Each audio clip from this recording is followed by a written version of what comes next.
Assalamualaikum warahmatullahi wabarakatuh. Alhamdulillah hamdan katsiran thayyiban barakan fihi kama yuhibbu rabbuna wa yarda. Wa asyhadu an la ilaha illallah wahdahu la syarikalah wa asyhadu anna Muhammadan abduhu wa rasuluhu la nabiyya ba'da ma ba'du. Raditu billahi rabba wa bil islami dina wa bi Muhammad nabiyya wa rasulah. Segala puja dan puji kita panjatkan kepada Allah Subhanahu wa taala, Rabb semesta alam yang telah memberikan kita banyak sekali nikmat Islam, nikmat iman, nikmat sehat walafiat, dan nikmat pada hari ini kita telah sampai di akhir-akhir dari bulan Zulqa'dah. Dan saya mengingatkan kepada diri saya pribadi dan jemaah semua yang memiliki kelapangan untuk berkurban, jangan sampai kemudian kita luput dari mengerjakan ibadah yang agung ini. Karena para ulama ahli tafsir mereka bersepakat bahwasanya lafaz fasholli li rabbika wanhar, an-nahar di sana maknanya adalah mengalirkan darah hewan kurban. Ketika Allah Subhanahu wa taala berfirman, "Inna a'tainakal kautsar," sesungguhnya engkau wahai Muhammad telah diberikan berbagai macam kenikmatan, maka wujud bersyukur kepada Allah Subhanahu wa taala atas kenikmatan-kenikmatan yang telah diberikan. Allah Subhanahu wa taala memerintahkan Rasulnya untuk fasholli li rabbika wanhar, salatlah dan menyembelih binatang kurban. Atas orang-orang yang sanggup akan tetapi tidak mengerjakan, maka wajib dia khawatir terhadap ancaman Rasulullah Shallallahu Alaihi Wasallam, di mana beliau bersabda dalam hadis yang sahih yang dikeluarkan oleh Imam At-Tirmizi, "Man kana sa'atan walam yudohi fala taqrabanna musallana." Siapa yang memiliki kelapangan di dalam harta akan tetapi tidak mengerjakan penyembelihan kurban, apa kata beliau? Fala taqrabana musallana, jangan dekat-dekat tempat sholat kami.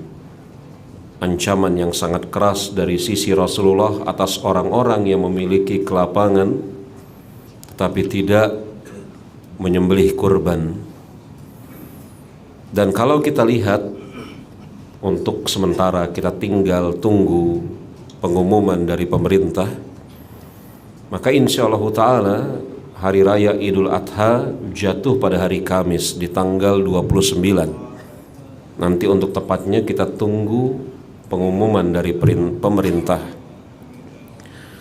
Maka atas yang telah berniat untuk menyembelih kurban, dari sekarang masuk tanggal 1 Zulhijjah, janganlah dia memotong kuku, memotong rambut, dan memotong bulu-bulu yang ada di tubuhnya. Dan ini dikhususkan bagi sohibul kurban. Ini sedikit dari tazkir, peringatan yang terkadang harus kita ulang-ulang, karena pada umumnya kita tidak terbiasa dengan penanggalan Hijriyah. Padahal kemudian 10 hari, yakni ketika seseorang masuk bulan Zulhijjah, dan saya insyaallah ta'ala memiliki baik sangka kepada banyak jemaah yang hadir di sini telah berniat untuk menyembelih kurban, maka berhati-hati mulai tanggal 19 atau tanggal 20 Juni menurut penanggalan miladiah, maka dia tidak boleh memotong kukunya, memotong kumisnya, atau memotong rambut-rambut yang ada di tubuhnya. Dan tanggal 19 atau 20 Hijriah itu beberapa hari lagi ke depan. Alhamdulillah pembahasan kita dari kitab Riyadhus Shalihin masuk ke dalam bab baru, bab muraqabah. Bab muraqabah. Jemaah rahimani wa rahimakumullah, muraqabah adalah salah satu dari dua rukun ihsan. Jadi dalam hadis yang panjang yang diriwayatkan oleh Imam Muslim, ketika malaikat Jibril alaihi salam datang kepada Rasulullah dalam wujud seorang manusia, Jibril bertanya, "Mal ihsan, apa itu ihsan?" Maka beliau, yakni Rasulullah sallallahu alaihi wasallam menjawab, yang namanya ihsan adalah anta'budullaha ka'annaka tarahu fa in lam yakun tarahu fa innahu yaraka. Ihsan adalah engkau beribadah kepada Allah Subhanahu wa taala seakan-akan engkau melihatnya. Inilah derajat musyahadah. Dan yakinlah engkau tidak akan mampu melihat Allah Subhanahu wa taala, maka yakinlah bahwasanya Dia Maha memperhatikan gerak-gerikmu. Inilah derajat yang kedua, muraqabah. Muraqabah adalah merasa diawasi oleh Allah Subhanahu wa taala. Yang pada hakikatnya jemaah rahimani wa rahimakumullah, Allah Subhanahu wa taala Maha mengawasi, mengetahui apa yang kita perbuat. Perkataan Allah Subhanahu wa taala Maha mengetahui apa yang kita perbuat ini tidak terbatas atas perbuatan-perbuatan yang tampak saja. Bahkan perbuatan-perbuatan yang tidak tampak, semisal apa yang dibisikkan oleh seseorang di dalam hatinya, pun Allah Subhanahu wa taala mengetahui. Inilah yang dimaksud muraqabah, yang kata para ulama semisal Haris al-Muhasibi, muraqabah adalah engkau meyakini bahwasanya Allah Subhanahu wa taala mengetahui segala sesuatu yang engkau lakukan, baik perbuatan-perbuatan yang tampak ataupun perbuatan-perbuatan yang tidak tampak, yang dengan sebab pengetahuanmu tersebut. Jadi muraqabah itu ada kelaziman yang dengan sebab pengetahuanmu tersebut engkau berusaha untuk berbuat kebaikan dan meninggalkan kemaksiatan. Jadi jemaah, sepertinya pengetahuan bahwasanya Allah Subhanahu wa taala Maha mengetahui yang kita lakukan itu adalah pengetahuan atau pemahaman umum atas seorang muslim. Hampir-hampir apabila ada seorang muslim kita tanya, apakah Allah Subhanahu wa taala Maha mengetahui apa yang kita perbuat dan apa yang kita bisikkan di dalam hati, kita fikirkan, maka hampir tidak ada seorang muslim yang mengatakan Allah Subhanahu wa taala tidak mengetahui apa yang kita perbuat dan Allah Subhanahu wa taala tidak mengetahui apa yang kita fikirkan. Artinya seluruh muslim sepakat bahwasanya Allah Subhanahu wa taala mengetahui apa yang diperbuat oleh hamba dalam gerakan anggota tubuhnya, dan Allah Subhanahu wa taala Maha mengetahui apa yang ada di dalam hati atau pikiran seorang hamba. Tetapi apakah itu dikatakan sebagai seseorang hamba yang telah merealisasikan muraqabah? Jawabannya tidak. Karena Imam Haris al-Muhasibi, beliau mengatakan bahwasan yang dimaksud muraqabah adalah seorang hamba mengetahui Allah Subhanahu wa, seorang hamba meyakini Allah Subhanahu wa taala mengetahui apa yang tampak dan apa yang tersembunyi, yang dengan sebab itu artinya ada konsekuensi atas pengetahuan tersebut, atas keyakinan tersebut, yang dengan sebab itu seorang hamba berusaha untuk melakukan ketaatan dan meninggalkan kemaksiatan. Jadi semata-mata meyakini Allah Maha mengetahui apa yang kita perbuat. Allah Subhanahu wa taala mengetahui apa yang kita pikirkan, apa yang kita sembunyikan di dalam hati, tidak menjadikan hamba tersebut sampai kepada derajat muraqabah. Tetapi hamba mencapai derajat muraqabah sebagaimana yang dikatakan oleh Imam Haris Al-Muhasibi tadi. Jemaah rahimani wa rahimakumullah, muraqabah, raqabah, yang kata Imam Ghazali, raqabah itu maknanya hampir sama dengan hafidh, yakni menjaga, mengetahui, mengilmui.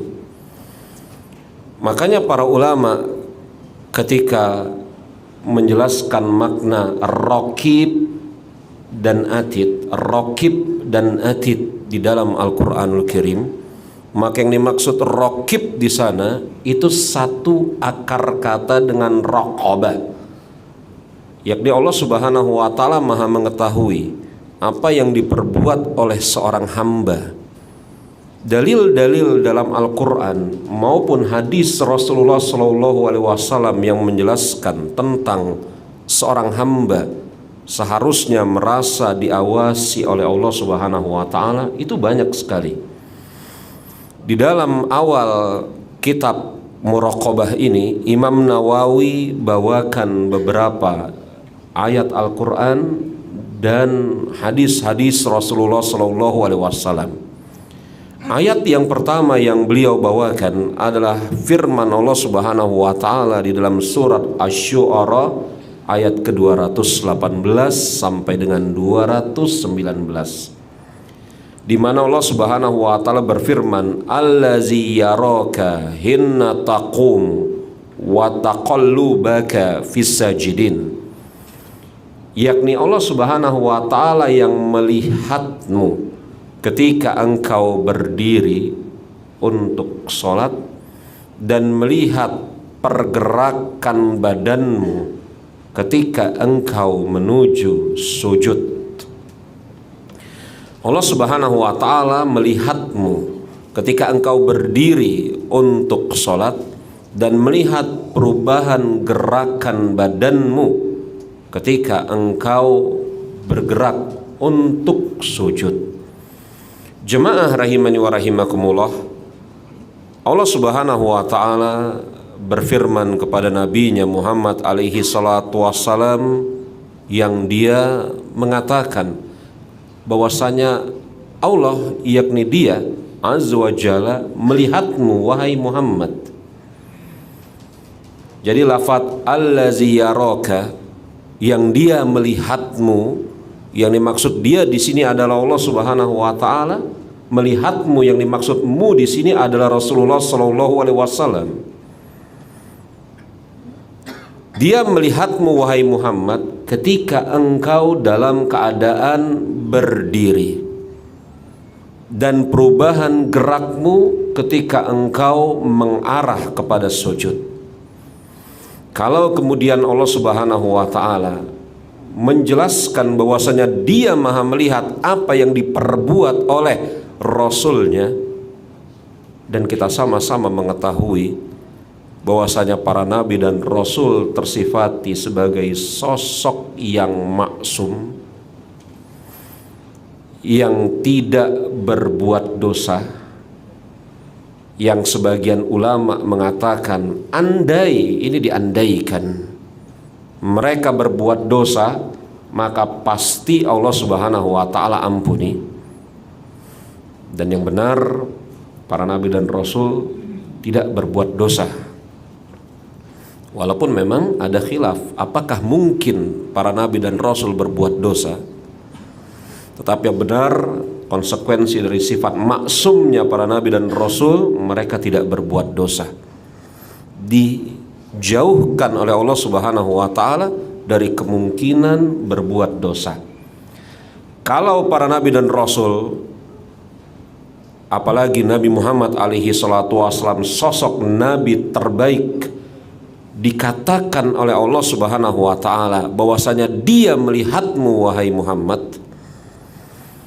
Padahal sebagaimana kita katakan tadi, para nabi dan rasul, terlebih lagi nabi kita Nabi Muhammad alaihi salatu wassalam, maksum, jauh dari kemungkinan melakukan perbuatan dosa dan maksiat.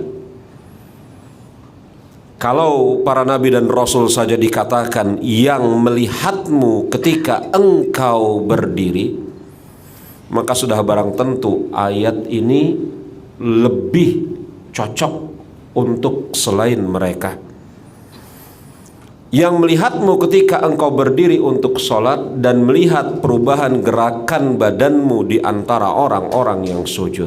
Para ulama berbeda pendapat di dalam sholat, rukun gerakan mana yang paling utama? Apakah ruku, sujud, atau berdiri, atau duduk di antara dua sujud?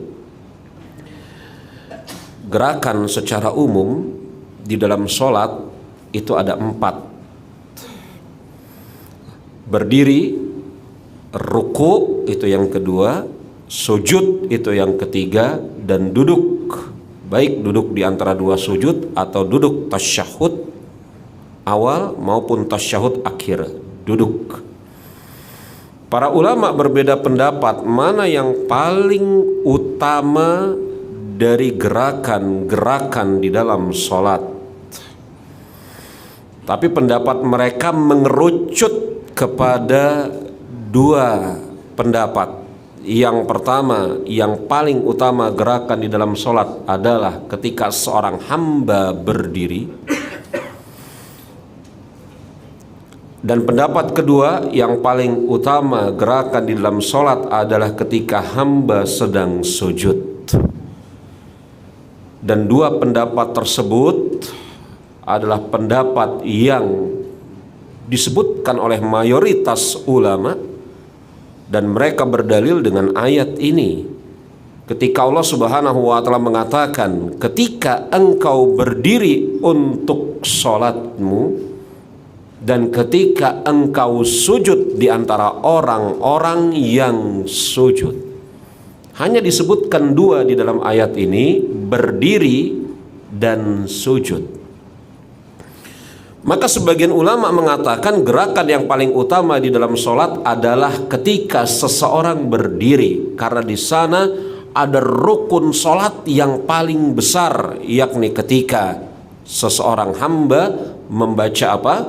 Al-Fatihah. Tetapi sebagian ulama yang lain mengatakan gerakan yang paling utama ketika seseorang hamba sholat adalah ketika dia sujud, karena ketika itu dia sedang berada sedekat-dekatnya dengan Allah Subhanahu wa taala. Tapi terlepas mana yang paling utama, apakah ketika seorang hamba dalam keadaan berdiri ataukah ketika seorang hamba dalam keadaan sujud, maka 2 pendapat tersebut mendapatkan dalil yang sangat kuat berdasarkan surat Asy-Syu'ara ayat ke-218 dan 219 yang kita sebutkan di dalam bab muraqabah ini. Yang melihatmu ketika engkau berdiri untuk sholat dan melihat perubahan gerakan badanmu di antara orang-orang yang sujud. Jadi Allah Subhanahu wa taala Maha melihat ketika seorang hamba mengerjakan ketaatan. Allah Subhanahu wa taala Maha melihat, mengawasi ketika seorang hamba mengerjakan ketaatan di antara hamba-hamba yang juga sedang mengerjakan ketaatan. Ada sebagian orang yang mungkin punya prasangka buruk kepada Rabbnya Azza wa Jalla ketika dia mengerjakan ketaatan di sekitar orang-orang yang juga mengerjakan ketaatan, maka sangat mungkin menurut prasangka dia Allah Subhanahu wa ta'ala tidak melihatnya atau salah di dalam menghisap dan memberikan ganjaran kepada dirinya. Dan ini jauh dari kemungkinan tersebut. Maksudnya apa? Ada 10 orang sama-sama mengerjakan ketaatan. Dia khawatir bahwasanya Allah Subhanahu wa ta'ala tidak melihat dia mengerjakan ketaatan, karena di sana ada 9 orang yang lain. Dan atau ada 10 orang mengerjakan ketaatan, dia khawatir bahwasanya ganjaran orang lain akan tertukar dengan ganjaran dia. Maka kedua hal ini sungguh sangat jauh dari kemungkinan. Karena Allah Subhanahu wa ta'ala mengatakan, dan perubahan gerakan badanmu di antara orang-orang yang sujud. Kalau di antara orang-orang yang sedang berbuat ketaatan saja Allah Subhanahu wa ta'ala maha mengetahui siapa yang melakukannya, maka sudah barang tentu di antara orang-orang yang berbuat kemaksiatan dan di sana ada orang yang berbuat ketaatan, Allah Subhanahu wa ta'ala pun maha mengetahui. Ayat kedua yang dibawakan oleh Imam Nawawi di dalam bab muraqabah ini adalah firman Allah Subhanahu wa ta'ala, wa huwa ma'akum aina ma kuntum, dan dia bersama kamu di mana saja kamu berada. Lafaz ma'a, ma'iyah di dalam ayat ini dan ayat-ayat yang serupa, kata para ulama maknanya ada 2. Kebersamaan Allah Subhanahu wa ta'ala kepada seluruh makhluknya secara pengilmuan. Ini yang pertama, yakni Allah Subhanahu wa ta'ala mengilmui segala sesuatu yang dilakukan oleh makhluknya. Ini yang pertama. Atau kebersamaan di sini berupa pertolongan dari Allah Subhanahu wa ta'ala. Kebersamaan di sini maknanya yakni pertolongan dari Allah Subhanahu wa ta'ala. Maka kata para ulama semisal Imam Ibnul Qayyim, ma'iyah Allah, kebersamaan Allah Subhanahu wa ta'ala di dalam Al-Quran maupun di dalam hadis-hadis Rasulullah terbagi menjadi 2. Ma'iyatul am, ma'iyah ammah, kebersamaan yang umum, dan yang kedua ma'iyatul khas, ma'iyatul khassah, kebersamaan yang khusus.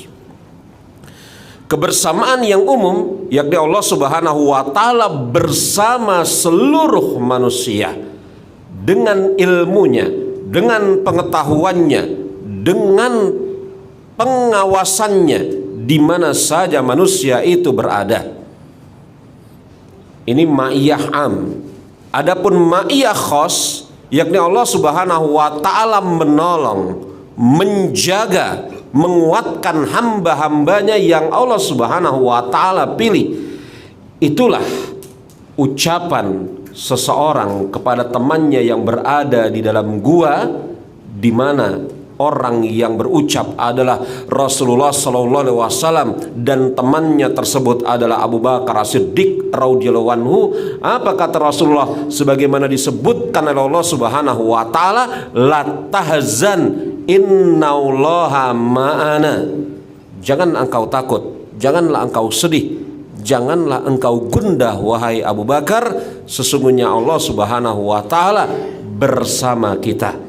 Kita di sana adalah Rasulullah dan Abu Bakar As-Siddiq radhiyallahu anhu. Kebersamaan Allah dengan Rasul dan Abu Bakar di sana adalah kebersamaan dalam bentuk pertolongan, perlindungan, penjagaan dan penguatan. Bukan kebersamaan secara fisik atau kebersamaan secara zat. Karena Allah Subhanahu wa ta'ala secara zat ulu fis sama istawa alal ars. Allah Subhanahu wa ta'ala secara zat itu beristiwa di atas ars dan berada di atas ketinggian. Sabbihisma rabbikal a'la ar-rahmanu alal arsistawa. Makanya para ulama ahli lughah, ahli bahasa semisal Imam Sibawi mengatakan perkataan yang mengatakan bahwasanya ma'a berkonsekuensi kebersamaan secara zat ini tidak dikenal oleh orang Arab. Ma'a kalau kemudian dikatakan kebersamaan secara zat harus seperti itu, maka tidak dikenal oleh orang-orang Arab. Dan Imam Sibawayh mengatakan, bukankah kita sering mengatakan kami berjalan bersama sinar rembulan? Apakah menunjukkan dia kemudian menyatu dengan rembulan tersebut? Sebagaimana kemudian orang tua berpesan kepada anaknya lewat sepucuk surat, kamu bersama kami di dalam doa. Apakah itu menunjukkan bahwasanya orang tua bersama anaknya pada saat yang sama? Jawabannya tidak. Maka ma'a di sini tidak bisa dikatakan bersama secara zat, karena zat Allah Subhanahu wa taala al-ulu fis sama alal arsis tawa. Jadi perkataan wa huwa ma'akum aina ma kuntum, dan dia bersama kamu di mana saja kamu berada, maka dibawa kepada dua makna lafadz ma'a di sana, kebersamaan umum atau kebersamaan khusus. Tetapi dari ayat ini kita bisa mengetahui bahwasanya di mana saja seorang hamba berada, Allah Subhanahu wa taala mengetahui gerak-gerik perbuatannya. Apa yang dia lakukan secara perbuatan anggota badan, atau apa yang kemudian ada di dalam hatinya, di fikirannya. Allah Subhanahu wa taala mengetahui segala sesuatu. Ayat yang ketiga yang dibawakan oleh Imam An-Nawawi rahimahullahu taala, ayat yang berada di dalam surat Al-Mujadalah ayat yang ketujuh. Alam tara annallaha ya'lamu ma fis samawati wa ma fil ard. Allah Subhanahu wa taala berfirman, tidaklah engkau perhatikan bahwasanya Allah Subhanahu wa taala mengetahui apa yang ada di langit dan apa yang ada di bumi. Allah Subhanahu wa taala Maha mengetahui apa yang ada di langit dan apa yang ada di bumi. Pengetahuan Allah Subhanahu wa taala maha luas. Tidak hanya kemudian terbatas pengetahuannya atas sesuatu yang ada di bumi saja, bahkan makhluk-makhluk Allah Subhanahu wa taala yang ada di langit, dan bukan cuman burung makhluk Allah yang ada di langit. Di sana ada malaikat, di sana ada jin, di sana ada awan.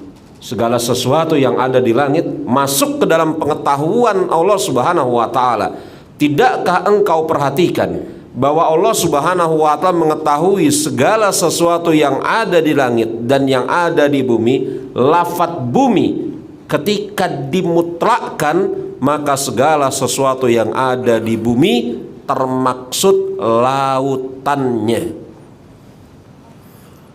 Jadi jangan sampai seseorang kemudian ketika membaca ini, apa yang ada di bumi, oh berarti yang ada di laut Allah tidak mengetahuinya. Tidak. Ketika lafadz bumi dimutlakkan di dalam Al-Quran maupun As-Sunnah, maka yang dimaksud bumi di sana adalah daratan sekaligus lautannya, bukan hanya daratannya saja. Allah Subhanahu wa taala mengatakan, tidaklah engkau perhatikan bahwa Allah Subhanahu wa taala mengetahui apa yang ada di langit dan apa yang ada di bumi. Allah Subhanahu wa taala Maha mengetahui apa yang ada di langit dan apa yang ada di bumi. Dan Allah Subhanahu wa taala berfirman dalam surat Ali Imran ayat yang kelima, innallaha la yakhfa alaihi syai'un fil ardi wala fis samai. Dan bagi Allah tidak ada yang tersembunyi, segala sesuatu yang ada di bumi maupun yang ada di langit. Disebutkan di dalam ayat ini lafadz syai' dengan nakirah, syai' yang menunjukkan segala sesuatu. Innallaha la yakhfa alaihi syai'un bukan la yakhfa alaihi syai'. Kalau asy dengan alif lam di depannya itu menunjukkan ma'rifat, satu khusus. Kalau syai' tanpa alif lam, syai'un ini nakirah yang menunjukkan segala sesuatu. Artinya, dan bagi Allah Subhanahu wa taala tidak ada yang tersembunyi, apapun juga, segala sesuatu, baik itu ada di langit. Dan Allah Subhanahu wa taala berfirman, "Inna rabbaka labil mirsad." Al-mirsad yang ada dalam surat Al-Fajr ayat yang ke-14 dikatakan oleh para ulama maknanya adalah rahasia yang tidak ada yang mengetahui kecuali hanya hamba tersebut. Jadi terkadang jemaah ada rahasia yang diketahui oleh dua orang bahkan lebih. Ada seseorang kemudian berbicara kepada temannya, ini rahasia ya. Jadi bukan hanya dia yang tahu, tetapi siapa? Ada orang lain. Begitu ya. Tetapi yang namanya mirsad itu adalah rahasia yang tidak ada yang mengetahui kecuali hanya hamba itu sendiri. Dan Allah Subhanahu wa taala mengatakan, sungguh Allah Subhanahu wa taala Maha mengetahui rahasia yang hanya engkau yang mengetahuinya saja. Bayangkan jemaah, kalau kemudian kita bayangkan adakah rahasia yang hanya kita mengetahuinya, tidak ada siapapun juga? Maka kalau jawabannya iya, Allah Maha mengetahui itu. Jadi rahasia kan macam-macam. Ada rahasia kelompok, ada rahasia antara dua orang, ada rahasia antara sepasang suami istri. Tapi mirsad ini, kata para ulama, adalah Allah Subhanahu wa taala mengetahui al-mirsad, rahasia yang hanya engkau sendiri yang mengetahuinya. Coba bayangkan, jangan diomongin ya. Kalau Anda omongin rahasia yang hanya Anda sendiri mengetahuinya, artinya apa? Semasjid jadi tahu. Tapi ada kan rahasia yang hanya kita sendiri yang mengetahuinya. Itulah yang namanya al-mirsad. Allah Subhanahu wa taala Maha mengetahui rahasia yang hanya engkau sendirilah yang mengetahuinya. Sesungguhnya Rabbmu betul-betul mengawasi, mengetahui rahasia yang hanya engkau sendirilah yang mengetahuinya. Di dalam ayat yang lain, surat Ghafir ayat yang ke-19, Allah Subhanahu wa taala berfirman, "Ya'lamu kha'inatal a'yuni wa ma tukhfis sudur." Dan Allah Subhanahu wa taala mengetahui pandangan mata yang khianat dan apa yang kalian sembunyikan di dalam hati. Pandangan mata khianat dan apa yang kalian sembunyikan di dalam hati.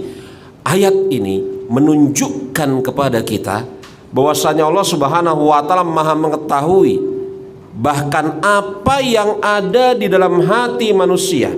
Itulah yang tadi dikatakan sebagai muraqabah, bukan mengetahui apa yang diperbuat secara gerakan anggota tubuh saja, tetapi Allah Subhanahu wa taala mengetahui apa yang ada di dalam hati manusia.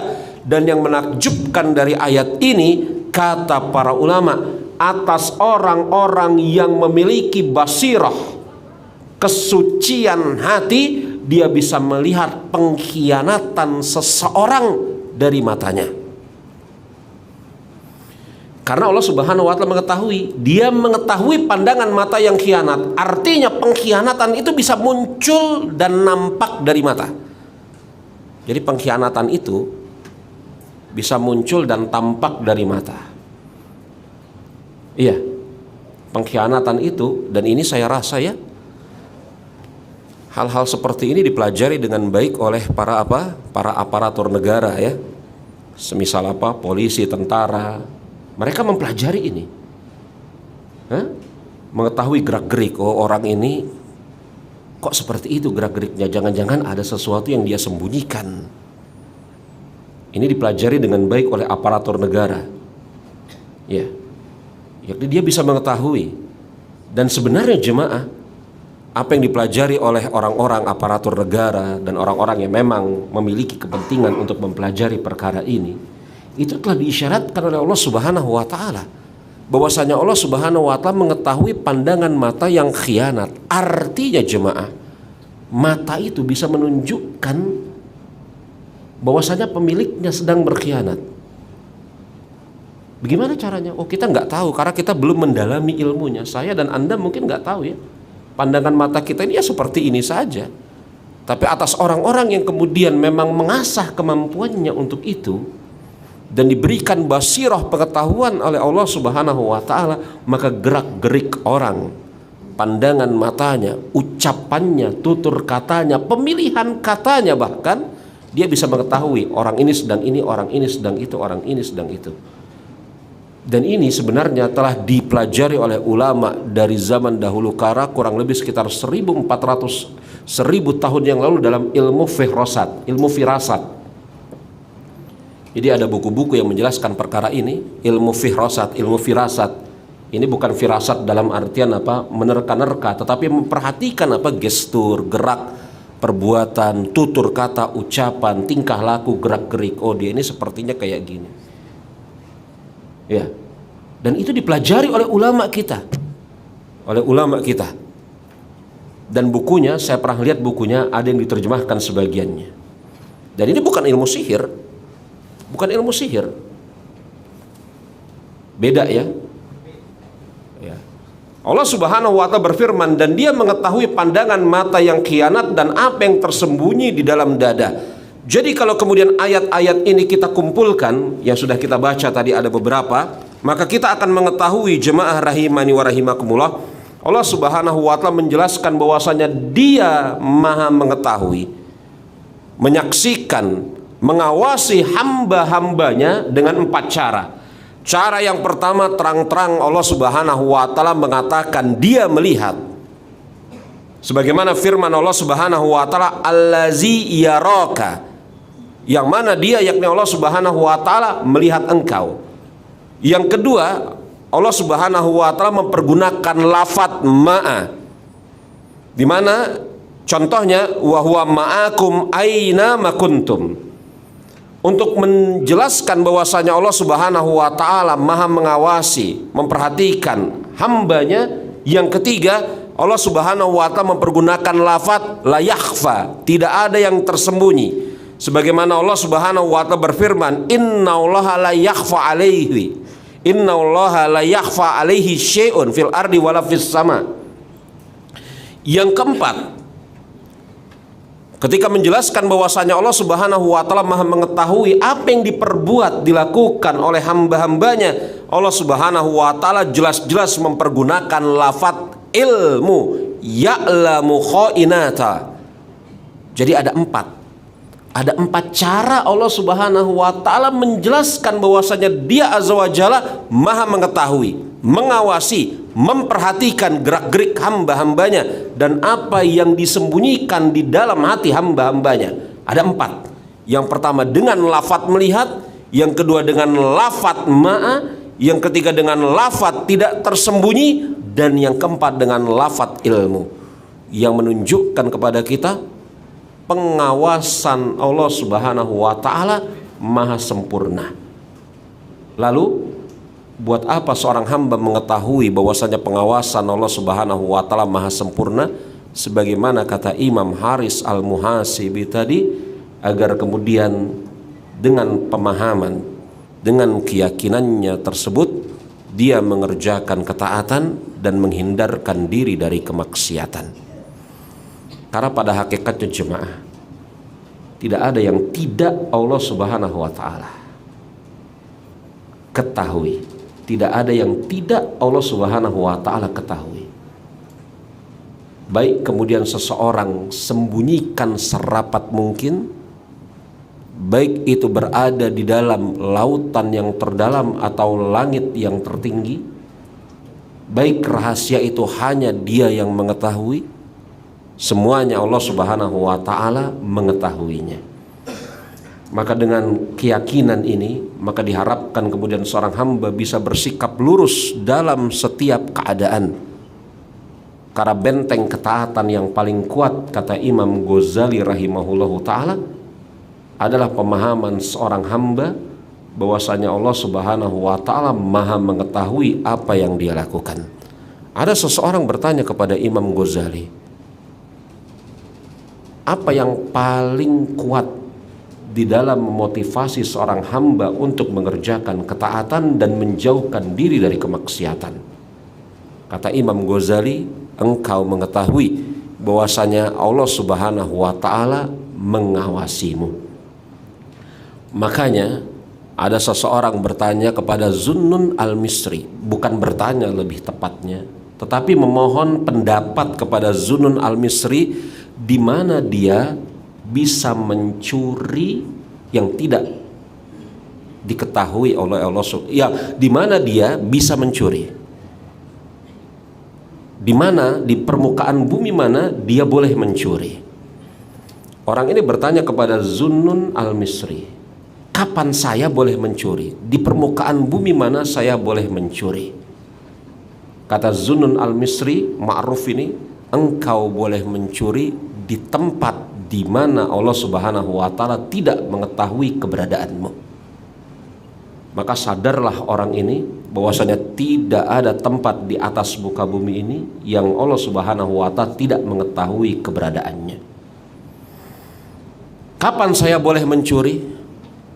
Kata Zunnun al-Misri kepada orang ini, di mana? Di tempat yang tidak berada di bawah kepengawasan Allah. Kapan? Ketika engkau tidak mempergunakan nikmat Allah. Lalu kapan seseorang tidak mempergunakan nikmat Allah? Ketika dia berkedip, ketika dia berjalan, ketika dia bernafas, ketika dia memegang barang yang hendak dia curi, dia sedang mempergunakan nikmat Allah. Maka tahulah orang ini bahwasanya Zunnun al-Misri memberikan jawaban yang artinya sama sekali engkau tidak boleh mencuri. Selama engkau masih berada di bawah kepengawasan Allah, selama engkau masih menggunakan nikmat-nikmat Allah, maka jangan mencuri. Allahu a'lam bissawab. Ada yang mau ditanyakan? Saya persilahkan.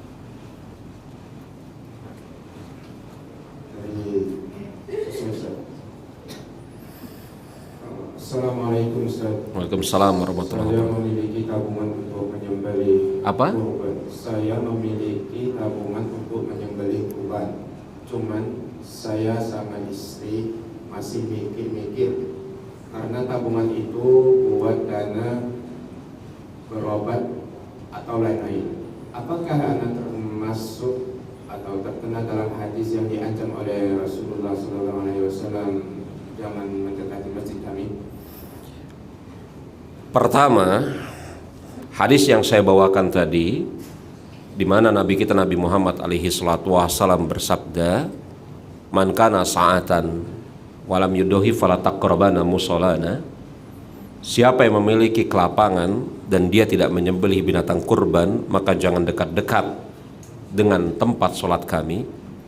Ini tidak menunjukkan orang yang memiliki kelapangan tidak menyembelih kurban maka tidak wajib mengerjakan sholat Idul Adha. Enggak begitu jemaah ya. Mungkin akan ada orang yang punya kesimpulan seperti itu. Kenapa kamu enggak mengerjakan sholat Idul Adha? Lu dilarang oleh Rasul? Lu kok bisa-bisanya engkau dilarang oleh Rasul mengerjakan sholat Idul Adha? Saya kan punya kelapangan, saya tidak menyembelih kurban, dan Rasul melarang orang yang memiliki kelapangan tidak menyembelih kurban, jangan dekat-dekat tempat sholat kami. Nggak salah atau saya? Salah. Hadis tersebut bukan berarti orang yang memiliki kelapangan tidak menyembelih kurban betul-betul nggak boleh sholat id bersama kaum muslimin. Bukan itu maknanya. Ini ancaman yang ancaman yang amat sangat dari sisi Rasulullah SAW. Bukan berarti gugur kewajiban dia untuk mengerjakan sholat Idul Adha. Ini harus saya berikan penekanan terlebih dahulu, karena saya khawatir ada yang salah paham. Ya, ada yang senyum tadi ya, berarti kebayang kan? Yang kedua, siapa yang memiliki kelapangan, jelas lafadznya lapang di sana ya. Dia memiliki kelapangan dan dia tidak menyembelih binatang kurban, jelas di sana lafadznya lapang. Maka apa sih yang dimaksud kelapangan di dalam hadis ini? Maka para ulama memberikan kemudian takbir yang beraneka ragam. Lafadz lapang di sini ya memiliki takbir, yakni ungkapan yang beraneka ragam.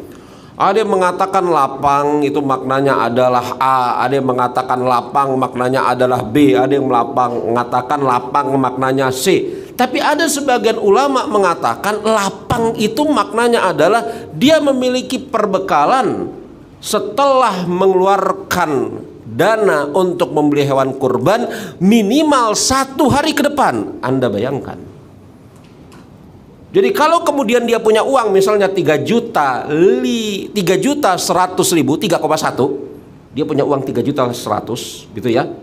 Kurban yang dia beli 3 juta 100.000-nya itu untuk modal 1 hari, itu sudah dikatakan lapang oleh sebagian ulama. Loh kok bisa begitu? Iya, mereka berdalil dengan hadis Rasulullah SAW di mana Rasul mengatakan bahwasanya apa? Bahwasanya siapa yang bangun di pagi hari dalam keadaan sehat dan dia memiliki rezeki untuk dimakannya di hari tersebut, maka seakan-akan dunia adalah miliknya. Seluruh dunia dan isinya adalah miliknya. Jadi cukup sehari. Jadi ada sampai yang mengatakan kelapangan itu cukup plus 1 hari. Luar biasa ya. Jadi kalau kemudian pernah dengar hadis ini kan? Siapa yang memiliki kesehatan, siapa yang bangun di pagi hari dalam keadaan sehat dan memiliki rezeki untuk dimakan di hari tersebut, maka seakan-akan dunia dan seisinya adalah miliknya. Kata Rasulullah, bangun pagi hari aman, punya makanan untuk sehari tersebut. Dunia dan seisinya milik dia, kata Rasul. Itu konsep kelapangan menurut Rasulullah, kata sebagian ulama. Jadi atas Anda yang punya biaya hidup sehari semalam hanya 100.000, punya duit 3,1 juta, 3 juta jadi dikeluarkan, tinggal sisa 100, itu sudah lapang. Sampai ada yang mengatakan begitu. Ini luar biasa kalau kita pakai definisi lapang seperti itu. Ada yang mengatakan 3 hari 3 malam, ada yang mengatakan ini dan itu. Ala kulli hal, perkataan lapang di sana tidak dijelaskan dalam syariat batasannya seperti apa. Maka kalau tidak dijelaskan dalam syariat batasannya seperti apa, kembali kepada keadaan masing-masing. Loh Ustadz, kalau kembali kepada keadaan masing-masing, manusia akan beramal sesuai dengan apa yang dia inginkan. Nah, di sanalah berperan apa yang namanya ketakwaan. Karena jemaah rahimani wa rahimakumullah, mungkin ada orang yang uangnya banyak, dia tidak merasa lapang. Na'udzubillah min zalik atas orang-orang seperti ini. Maka panggilan keimanan memang perlu untuk orang-orang seperti ini. Ada orang-orang yang kemudian ya dia berhitung, aman insya Allah untuk makan sepekan ke depan, saya keluarin uang kurban. Atas orang-orang seperti ini mudah-mudahan Allah Subhanahu wa ta'ala berikan barokah atas rezekinya dan memperbanyak rezekinya dari jalan yang lain. Allahumma amin.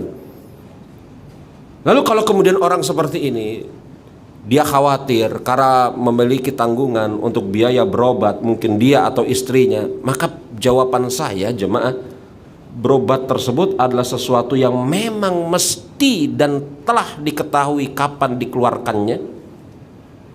Ini kan untuk menjawab pertanyaan yang ada ya. Ataukah kemudian ini sekedar apa? Ya jaga-jaga aja. Kalau kemudian ini sekedar jaga-jaga saja, belum diketahui kapan dikeluarkannya, maka berkorbanlah dan mohon kepada Allah Subhanahu wa ta'ala. Mudah-mudahan Allah Subhanahu wa ta'ala jadikan dengan kurban tersebut wasilah kesembuhan bagi sang suami atau istri, atau kemudian wasilah untuk rezeki-rezeki yang lain. Kalau belum tahu, karena ada sebagian orang yang memang ini uang untuk pengobatan, dia sekedar jaga-jaga, padahal belum jelas kapan. Ya memang nggak ada sih diantara kita yang mau ke, tapi ada sebagian orang kan yang sudah teragenda sepekan sekali mungkin mau apa, kontrol, sepekan sekali cuci darah. Kalau orang yang seperti ini, maka kalau betul-betul dia tidak mampu dalam keadaan tidak berkelapangan, maka insya Allah ta'ala dia tidak mengapa. Maka atas orang-orang yang seperti inilah yang tidak berkelapangan berlaku doa Rasulullah SAW. Rasul bersabda, ketika menyembelih kurban. Dan ini juga jemaah ya disyariatkan, dijadikan doa ketika menyembelih kurban. Rasul berdoa ketika menyembelih kurban, ini adalah kurbanku dan kurban atas umat-umatku yang mereka tidak sanggup untuk menyembelih kurban. Maka atas orang-orang seperti ini mudah-mudahan berlaku doa Rasulullah SAW seperti itu. Tetapi sekali lagi saya katakan, betul-betul di sini ketakwaan memegang peranan penting. Allahu a'lam. Baik. Ya. Assalamualaikum Ustaz. Assalamualaikum warahmatullahi wabarakatuh. Nggak apa-apa, ini dua lagi ya. Ya. Ketika seorang masih memiliki hutang yang harus dicicil, tapi yang harus dicicil tiap bulan, apakah masih ada kewajiban untuk berkurban? Seperti yang saya katakan tadi, apakah dia mencicil hutang setiap bulan itu, kemudian setelah dia cicil, ya masih ada kelapangan bagi dia untuk berkorban atau tidak? Kalau kemudian setelah dia mencicil, karena begini ya, ketika seseorang itu mencicil, hutangnya mungkin dia cicil 500.000, penghasilannya berkali lipat dari 500.000 tersebut. Setelah kemudian kebutuhannya di bulan tersebut dikurangi dengan cicilan hutangnya, ternyata saldonya misalnya masih 10 juta, artinya kan dia memiliki kelapangan. Yang ingin saya katakan, kewajiban mencicil hutang atas orang-orang yang tetap memiliki kelapangan setelah dia mencicil hutang, dia tetap kemudian disyariatkan untuk menyembelih kurban. Saya ulangi, atas orang-orang yang memiliki kewajiban untuk mencicil hutang, begitu ya, setelah dia mencicil hutang, dia masih memiliki kelapangan untuk berkorban, dia tetap disyariatkan untuk menyembelih kurban. Kurban ini sunat muakkadah, bahkan ada sebagian ulama yang mengatakan wajib. Sunat muakkadah, ada sebagian ulama yang mengatakan wajib. Ada fatwa dari Imam Ahmad di dalam masalah ini. Ketika Imam Ahmad ditanya atas seseorang yang berhutang untuk kurban atau untuk akikah, bolehkah seseorang berhutang untuk kurban atau untuk akikah? Dan Imam Ahmad memerinci dengan perincian kalau orang itu mampu membayarnya, tidak memberatkan dirinya, dia berhutang. Dia mampu membayarnya, dia punya bayangan setelah dia berhutang dalam jangka waktu sekian bisa dia lunasi. Ya, dia sebenarnya ada uang tapi uangnya di tempat yang lain, mungkin dia perlu berhutang. Dia berhutang, kata Imam Ahmad. Tidak masalah atas orang ini. Dan Imam Ahmad rahimahullahu ta'ala mengatakan mudah-mudahan dengan sebab itu Allah subhanahu wa ta'ala akan gantikan dengan yang lebih baik untuk dirinya. Ini dalam fatwanya Imam Ahmad di dalam masalah ini. Jadi saya tidak bisa katakan orang ini wajib, orang ini tetap disyariatkan untuk berkurban atau tidak. Tinggal dilihat setelah dia mencicil membayar hutang, apakah dia tetap memiliki kelapangan. Allahu a'lam. Ya. Assalamualaikum Ustaz. Waalaikumsalam warahmatullahi wabarakatuh. Bagaimana hukum makan daging kurban sendiri, atau bagaimana pembagian daging kurban yang benar jika kita disembelihnya di masjid? Terima kasih. Jika kita disembelihnya di masjid, bahkan disunahkan orang yang memiliki hewan kurban untuk memakan daging kurbannya. Ada sebagian, entah saya nggak tahu ini dari mana asal usulnya, yang mengatakan bahwasanya hewan kurban, akikah, atas orang yang berkurban, atas orang yang akikah, tidak boleh untuk memakannya. Saya nggak ngerti ini asal usul omongan ini muncul dari mana, tapi berkali-kali saya mendapatkan pertanyaan yang senada. Artinya ada yang ngomong ini di luar sana. Berkali-kali saya mendapatkan pertanyaan yang seperti ini. Artinya ada yang ngomong di luar sana, memberikan masukan kepada kaum muslimin, dan sebagian kaum muslimin mempertanyakan perkara itu kepada saya. Ya, bolehkah seseorang yang berkurban memakan daging kurbannya? Boleh, bahkan itu yang disyariatkan. Itu yang disyariatkan.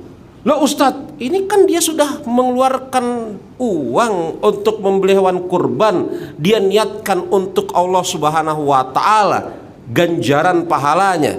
Kok kok dia makan lagi? Itu yang disyariatkan, itu yang Rasul lakukan. Rasul menyembelih hewan kurban, kemudian memakan sebagiannya, menyimpan sebagiannya, dan menyedekahkan sebagiannya. Perkataan menyimpan sebagian, menyedekahkan sebagian, memakan sebagian, itu tidak melazimkan sepertiga, enggak ya. Enggak. Tidak melazimkan sepertiga dimakan, sepertiga disedekahkan, sepertiga disimpan, enggak. Tetapi sebagiannya dimakan, sebagiannya disimpan, sebagiannya disedekahkan. Itu yang Rasul lakukan. Itu yang Rasul lakukan. Maka tidak mengapa, bahkan itulah yang disyariatkan atas orang yang berkorban. Yang pertama, dia menyaksikan penyembelihan hewan kurban tersebut. Yang kedua, kalau dia sanggup, dia yang menyembelih. Yang ketiga, dia makan daging dari hewan kurban tersebut. Ustadz, dagingnya kan tercampur-campur. Ini tidak perlu dipusingkan. Ini kan kambing banyak ya, tercampur-campur. Juga tidak perlu kita memperberat, menyusahkan diri. Mana kambing saya nih? Tidak perlu. Intinya apa? Dari kemudian kurban tersebut, sebagiannya ada yang dimakan oleh sahibul kurban. Ustadz, saya nggak bisa makan apa? Kambing, nanti tensi saya naik. Itu urusan Anda. Kalau Anda tidak bisa, jangan mengharamkan. Perkataan atas orang yang berkurban, yang pertama atas orang yang akikoh, kedua tidak boleh memakan kurban atau akikohnya, ini kan nadanya mengharamkan. Dan yang namanya haram atau halal itu syariat yang bersumber dari Allah Subhanahu wa taala dan Rasulnya. Maka boleh, bahkan itu adalah daging yang terbaik. Jemaah, itu daging yang terbaik. Ada seorang ulama namanya Muhammad bin Hasan Asy-Syaibani rahimahullahu taala, qadi Mesir.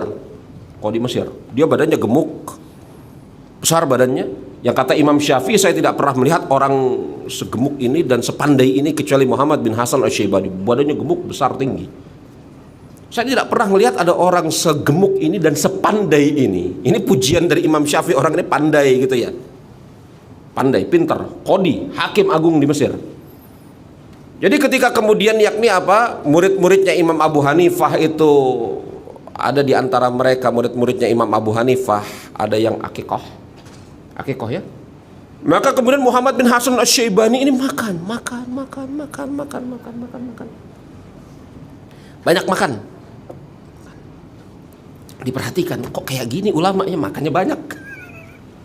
Ulama kok makannya banyak gitu kan? Makan. Ya mungkin sebanding dengan ukuran tubuhnya ya. Tapi kok ya ulama makannya banyak begini. Tapi kan ya orang yang beradab harusnya mencari alasan. Kok guru, kok Anda makannya sebanyak ini, kok bisa begitu ya? Makanya sebagian di antara murid-murid terdekatnya Muhammad bin Hasan Asy-Syaibani ngomong sama guru, kok Anda makan sebanyak ini? Apa kata Muhammad bin Hasan Asy-Syaibani? Tahukah kalian yang lagi akikoh ini adalah cucunya Abu Thawr rahimahullahu ta'ala. Abu Thawr ini adalah muridnya Imam Abu Hanifah, guru kita. Dan ini adalah sembelihan yang disembelih untuk mendekatkan diri kepada Allah Subhanahu wa taala, rasa syukur kepada Allah Subhanahu wa taala karena kelahiran anak. Betul itu akikah ya? Maka saya ingin kemudian apa? Memenuhi lambung saya dengan sembelihan yang sungguh sangat baik ini. Itu sembelihan yang baik itu. Sebagaimana seorang muslim nggak boleh makan sembelihan yang disembelih untuk selain Allah, betul? Maka kalau ada sembelihan yang disembelih untuk Allah, akikah, kurban, maka makan jemaah, jangan nggak makan ya. Siapkan perut kita untuk kita memakannya. Ini masya Allah, itu sembelihan yang paling enak. Kalau masalah darah tinggi, kalau masalah apa, itu mohon kepada Allah Subhanahu wa taala agar Allah Subhanahu wa taala menyembuhkan kita. Allahumma amin. Kita tutup dengan mengucapkan subhanakallahumma bihamdika asyhadu an la ilaha illa anta astaghfiruka wa atubu ilaik. Wa akhiru da'wana alhamdulillahirabbil alamin. Assalamualaikum warahmatullahi wabarakatuh. Betul, udah habis itu kan? Habis. Yang belum habis nih, saya tutup.